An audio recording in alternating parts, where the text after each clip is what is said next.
नमस्कार। साई वाणी में आप सबका स्वागत। मेरे प्रिय आत्मन और विश्व से सभी जुड़े हुए साई के भक्त, बहुत महत्वपूर्ण विषय मैं आज आपके साथ साझा करने जा रहा हूँ। आप सब साई बाबा के निस्सिम भक्त हैं और लगातार 2 महीना साई वाणी सुनने के बाद अपने जीवन में कुछ ना कुछ तो बदलाव आया होगा। मैंने बहुत सारी कहानी आपको कही, हर कहानी से कुछ ना कुछ बोध लेना हमारा परम कर्तव्य था और आपने वो किया है। और इसी कार्य से अभी कल का हमारा जो मिशन है गुरु पूर्णिमा का 3 तारीख कल से शुरू हो रही है और नए दौर पर साई वाणी आपके सामने पेश हो रही है। मैं जा रहा हूँ लोगों में और लोगों के साथ जुड़ रहा हूँ। लोगों का जीवन बदलना मेरा परम कर्तव्य है। मैंने पहले दिन कहा था कि साई वाणी को जब मुझे साई बाबा ने आशीर्वाद दिया तो आप सबके जीवन में क्रांति लाने के लिए और आपका कल्याण करने के लिए, आपको योग और मेडिटेशन के माध्यम से जीवन में बदलाव लाना, यही मेरा जीवन है। और इसी कारण से रोजगार की निर्मित हो, अन्न वस्त्र निवारा, रोटी कपड़ा मकान, शिक्षा और आरोग्य के प्रति कटिबद्ध होकर साई वाणी ट्रस्ट आप सबके लिए काम कर रहा है। और उसके लिए मैं खुद एडवोकेट डॉक्टर सुनील नाना साहब करपे, मेरे परम स्नेही और सहयोगी सुदर्शन जी ढेरे, मेरा जो आपने के लिए ये सब जो आपने देखे इतने सारे एपिसोड, उसको जिन्होंने बहुत तहे दिल से और अपनेपन से शूट करके आपके सामने तक दिया, वो बालाजी, ये सब मेरे परम मित्र और इनके सहयोग से ही मैं यहाँ तक पहुँच चुका हूँ। ये मुझे बहुत खुशी हो रही है कि 2 महीना हमने लगातार साई वाणी को प्रारंभ किया और जारी रखा। इसके आगे हम इसका कार्य करने जा रहे हैं, लेकिन एक बात याद रखना, आज से नए पर्व में हम शुरुआत कर रहे हैं, वो है saiwani.org। एक ऑर्गेनाइजेशन है, बाबा के आशीर्वाद से ली हुई। मैंने वो संकल्प लिया है कि भारत माँ के लिए मैं कटिबद्ध हूँ। हमारी भूमि से मैं बहुत कुछ सीख चुका हूँ। और भाई और बहनों, एक बात याद रखना कि हर चीज को अभी अपने को समझना है, बहुत प्रसन्नता के साथ जीना है, योग और मेडिटेशन के माध्यम से जीवन में बदलाव लाना है और अपने जीवन में क्रांति करनी है। ये क्रांति कौन सी क्रांति है? मैं एक छोटी सी सूफी कहानी से मैं ये शुरुआत करना चाहता हूँ। राबिया नाम की एक बहुत बड़ी संत हुई और वो ऐसी संत थी जो धरती में कुछ महिलाओं को सच्चा बुद्धत्व प्राप्त हुआ, ज्ञान प्राप्त हुआ, उसमें से वो एक संत थी। वो संत इतनी अच्छी थी कि वो एक बार बीमार पड़ी। उनके 2 फकीर दोस्त उनको मिलने आए। एक का नाम था मलिक, एक का नाम था सुलेमान। और दोनों ने कहा, राबिया तू चिंतित क्यों है? तुझे चिंता करने की जरूरत नहीं, क्योंकि भगवान दुख देते हैं तो वो तुझे ठीक भी करेंगे। और दूसरे ने कहा, भगवान जो देते हैं अच्छे के लिए तो देते हैं। राबिया हंसी और इसमें इतना ही कहा कि आप ऐसा क्यों सोचते हो कि मैं दुखी हूँ या सुखी हूँ? अगर आप पहली बार देखो, मैं 3 प्रकार के इंसान इस दुनिया में होते हैं जो हम में है। पहला इंसान है कि जो कोई भी समस्या है तो कहता है कि भगवान का थोड़ा मेरे ऊपर ध्यान नहीं आया, भगवान ने मेरे साथ बहुत बुरा किया। दूसरा इंसान कहता है, मतलब वही इंसान जिसको दुख दिया वो ऐसा बोलता है, जब उसको सुख दिया जाता है वो कहता है सब कुछ मेरा है, मेरा विजय है, मेरी क्रांति है। वो तब भगवान को भूल जाता है। इंसान के जो फर्क मैं आपको समझा रहा हूं, वो इंसान कोई कहानी वाले इंसान नहीं है, वो आप और हम ही है। जब हमें कोई दुख होता है तो हम भगवान को कहते कि भगवान ने हमारे ऊपर थोड़ा सा ध्यान नहीं दिया। और जब हम खुशी में होते तो सब कुछ कहते कि सब कुछ मैंने किया। जब आप दुख में भगवान के ऊपर टालते हो तो सुख में क्यों नहीं टालते? फिर ये क्यों नहीं कहते कि जो भी किया भगवान ने किया? क्यों मैं ये सुख दुख की कहानी आपको कहना चाहता था कि 2 महीने से ये जमीन तैयार कर रहा था और मुझे आज इतनी खुशी हुई। 4.5 करोड़ लोगों ने लगातार साई वाणी को देखा। 8 और 9 करोड़ लोगों तक साई वाणी गई।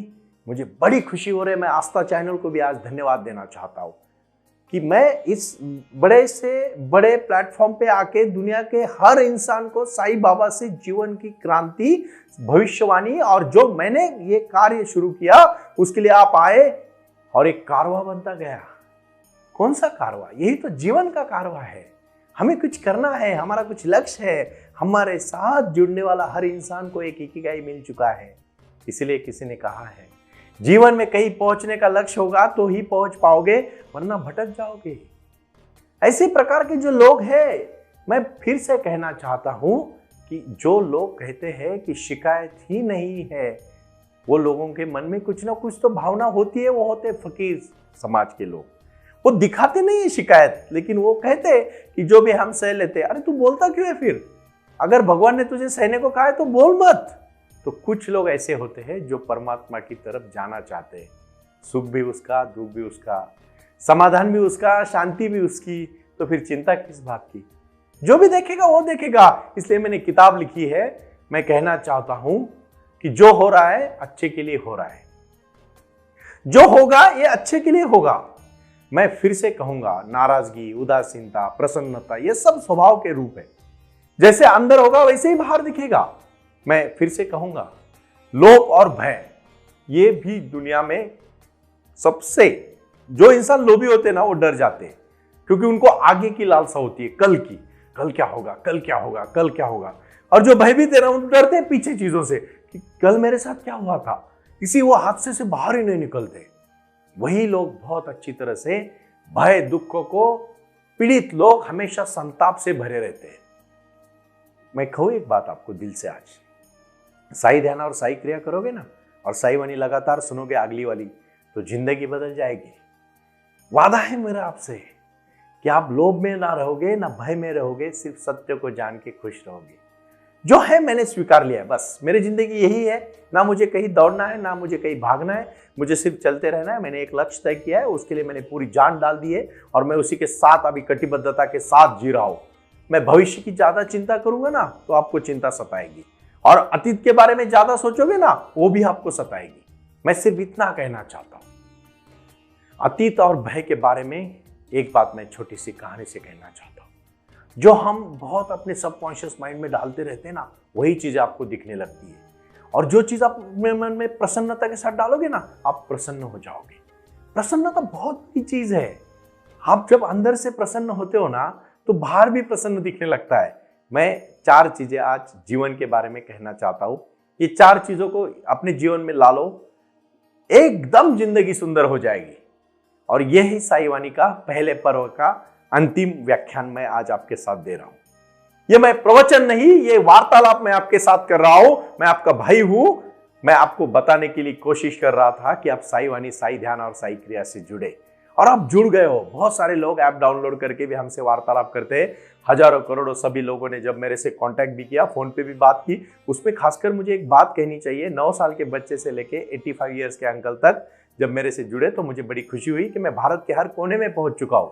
जम्मू कश्मीर से लेके कन्याकुमारी तक, और हमारे कच्छ से लेके महाराष्ट्र के, सौराष्ट्र के गांव तक मुझे लोगों के फोन आए। बड़ी खुशी हुई मुझे, क्योंकि यही खुशी है जीवन में, आप सबके जीवन में आनंद देने की। जो मैंने प्रयास किया, आपने बहुत प्यार से इस बात को सुना। लेकिन भाई और बहनों, नए भारत की खोज करने के लिए कल से निकलेंगे। गुरु पूर्णिमा के दिन गुरुर ब्रह्मा गुरु विष्णु गुरु देवो महेश्वरा गुरु साक्षात परब्रह्म तस्मै श्री गुरुवे नमः। और इस गुरु की भूमि को, गुरु की शक्ति को, गुरु की भक्ति को हमने समर्पित किया। एक बात मैं कहना चाहता हूं, भारत का भविष्य है हम। ये हमारी युवा शक्ति भारत का भविष्य है। लोगों को खाने को, पीने को, रहने को रखना चाहिए। हमारा स्वाभिमान, हमारा कार्य ही हमारा, देखो अहंकार और स्वाभिमान में एक फर्क है। सेल्फ रिस्पेक्ट हर बंदे को लगना चाहिए, मुझे कुछ करना है, मुझे अलग पहचान निर्माण करनी है, मुझे देश को आगे लेके जाना है, परिवार को आगे लेके जाना है, और लाइफ चेंजिंग लाइफ, उनका जीवन में बदलाव करना है। साई वाणी ने तो बहुत चंद विषयों को हाथ लगाया, बहुत बेसिक चीजें, अन्न, वस्त्र, निवारा, रोटी, कपड़ा, मकान, शिक्षा, आरोग्य। इन्हीं के साथ जागरूकता का जीवन ही हम जीना चाहते हैं। और मैं सत्य की खोज करो, जीवन में सब मिल जाएगा। सिर्फ सत्य की खोज करो। ना भविष्य में बहुत कुछ है, ना अतीत में बहुत कुछ था। जो भी है अभी के वास्तव में सत्यता में है, और यही जीवन है।